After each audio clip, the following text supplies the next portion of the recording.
কয় হাজার ছাত্র? 90,000 ছাত্র পড়াইতেছে। এলাকাতে ছেলেরা বল খেলেতে আছে, তো বল আসিয়া ও ছাত্ররা যেখানে ফুটতেছে এখানে মধ্যখানে ফুটছে। এখন ডরে ভয়ে কেউ আসে না। কতগুলো আলেম ওলামা এখানে বসে দিছে, আমার ভয় লাগে, ইজ্জতের সম্মানের ভয়। ভয় দুই প্রকার, একটা হইছে বাছার ভয়, একটা হইছে সম্মানের ভয়। ওর কথা কয় না?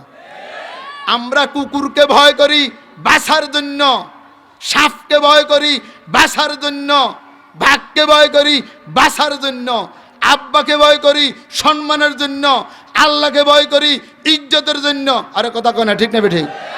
আল্লাহকে ভয় করি ইজ্জত করিয়া আল্লাহর কথা মানবো, নবীকে ভয় করে ইজ্জত করিয়া নবীর কথা মানবো, আব্বাকে ভয় করে ইজ্জত করিয়া আব্বার কথা মতো চলবো।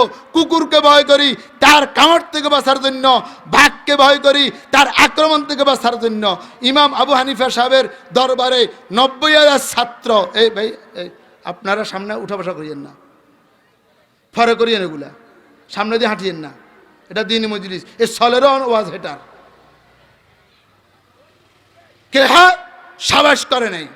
একজনকে কিছে হুজুররা না, মোল্লা না, একবারে হাতা গোছাই সবার মধ্যখান থেকে আসি বলটা নিয়ে যেতেছে।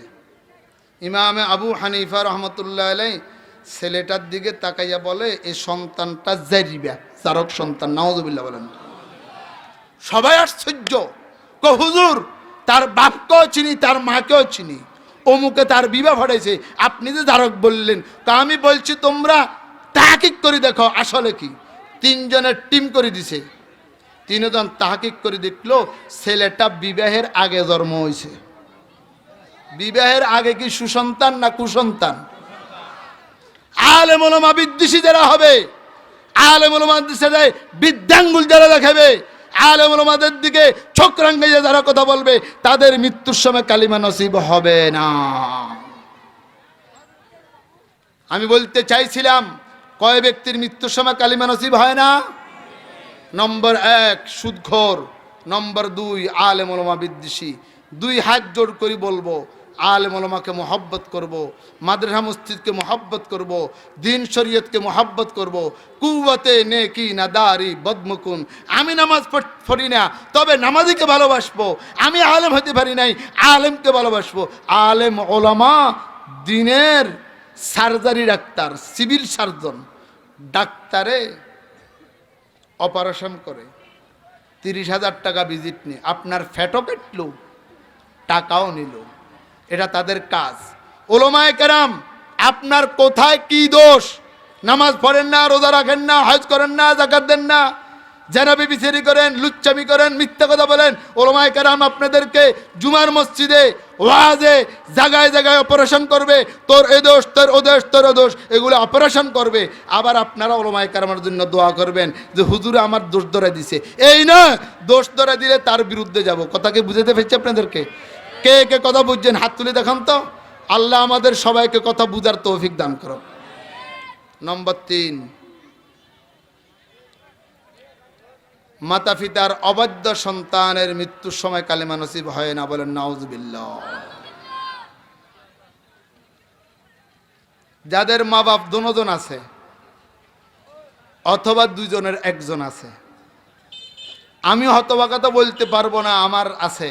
আমার যেহেতু ছোটবেলায় দুজন হারিয়ে ফেলছি আমি। কিতাবের মধ্যে লেখে, কাহারও যদি চোখ লাল হয়, চোখে পানি যায়, জাফসা দেখে, চোখে দেখে না, কিতাবের মধ্যে লেখে সকালে একবার বিকেলে একবার মা বাপের চেহারার দিকে তাকাবে, চোখ লাল হবে না, চোখে পানি যাবে না, চোখে জাফসা দেখবে না, আল্লাহ দিন বদিন তার চোখের জ্যোতি বাড়াইয়া দিবে। সুবহানাল্লাহ। দুনিয়ার বুকে মা ছাড়া স্ত্রী হোক, মেয়ে হোক, দাদি হোক, নানি হোক, খালা হোক, যে কোনো মহিলার দিকে তাকাইলে চোখের জ্যোতি কমে, একমাত্র মায়ের চোখের দিকে, মায়ের চেহারার দিকে তাকাইলে চোখের জ্যোতি বাড়ে। সুবহানাল্লাহ। আজকে একটা নতুন কথা শুনেন যেটা জীবনে শুনেন নাই। একবারে নতুন। সেটা হলো এই, মক্কা শরীফের ইমাম হওয়ার জন্য আইন সাদা চামড়াওয়ালা হইতে হয়, কালো চামড়াওয়ালা মক্কার ইমাম হতে পারে না। অর্থাৎ কালো মানুষ মক্কা শরীফের আর মদিনা শরীফের ইমাম হতে পারে না। মক্কা শরীফের ইমাম হওয়ার জন্য মোট 7টা শর্ত। 1 নম্বর, তার চামড়াটা সাদা হইতে হবে। চামড়া কালো হইলে সে ইমাম হতে পারে না। এখন বর্তমানে একটা ইমাম আছে মক্কা শরীফের কালো চামড়াওয়ালা, সুবহানাল্লাহ বলেন। আমি 2017-তে তার সাথে মুসাফা করেছি। 2017 সাংবাদিকরা জিজ্ঞেস করলো, কালো চামড়াওয়ালা তো মক্কা শরীফের ইমাম হতে পারে না, আপনি কিভাবে মক্কা শরীফের ইমাম হলেন? আমার মা বদদোয়ার কারণে আমি মক্কা শরীফের ইমাম হয়ে গেছি। সুবহানাল্লাহ। বলে কি বদদোয়া? আমি ছোটবেলায় বড় দুষ্ট ছিলাম, বড় দুষ্টামি করতাম, মাকে জ্বালাইতাম। আমার মা রাগ হইয়া বলে, আল্লাহ তোকে মক্কা শরীফের ইমাম বানাইয়া দাও। আল্লাহ দোয়াটা কবুল করছে, আল্লাহ আমাকে মক্কা শরীফের ইমাম বানাই দিয়েছে। বলেন সুবহানাল্লাহ। किसका है ये आफताब, किसका है ये इंकलाब, किसका है ये आफताब, किसका है ये इंकलाब, किसका है ये महताब, किसका है ये इंजेजाब।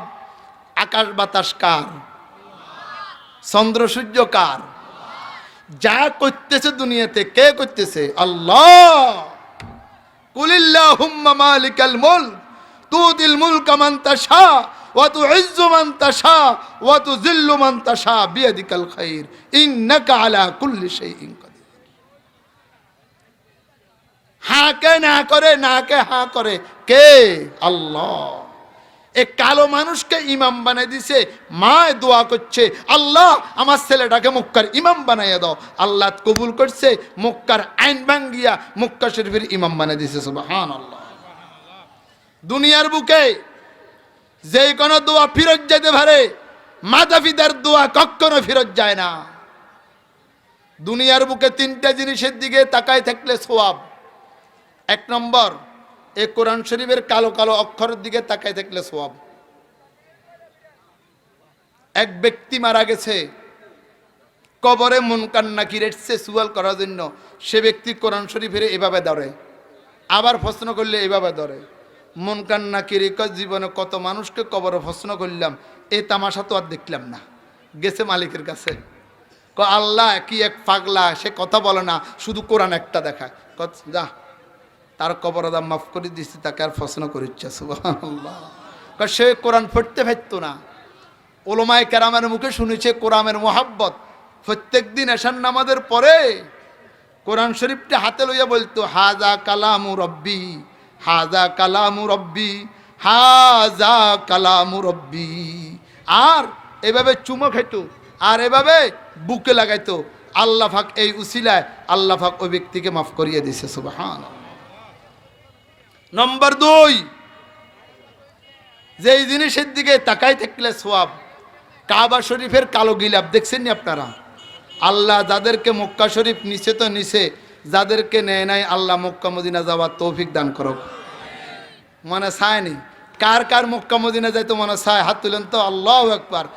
কারোরে তো প্রতি বছর নেয়, আর কারোরে একবারও নেয় না। দোয়া করতে থাকেন, আল্লাহ প্রতি বছর যেন মক্কা মদিনা যেতে পারি। কাবা শরীফের গিলাফের দিকে তাকায় দেখলে 40 নেকি, তাওয়াফ করলে 60 নেকি, 60 আর 40 100। প্রতি সেকেন্ডে সেকেন্ডে আল্লাহ পাক আরশ থেকে কাবার গিলাফের উপরে 100টা নেকি নাজিল করে। যারা তাওয়াফ করবে তাদের জন্য 60 নেকি, যারা শুধু বসে তাকিয়ে থাকবে তাদের জন্য 40 নেকি। সুবহানাল্লাহ।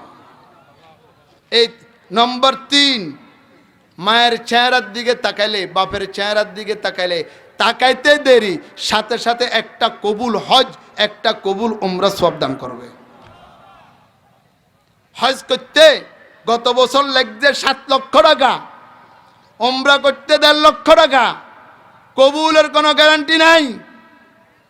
মাতা পিতার চেহারার দিকে যদি তাকো, সাথে সাথে একটা কবুল হজ, একটা কবুল উমরা সব দান করবে। সুবহানাল্লাহ।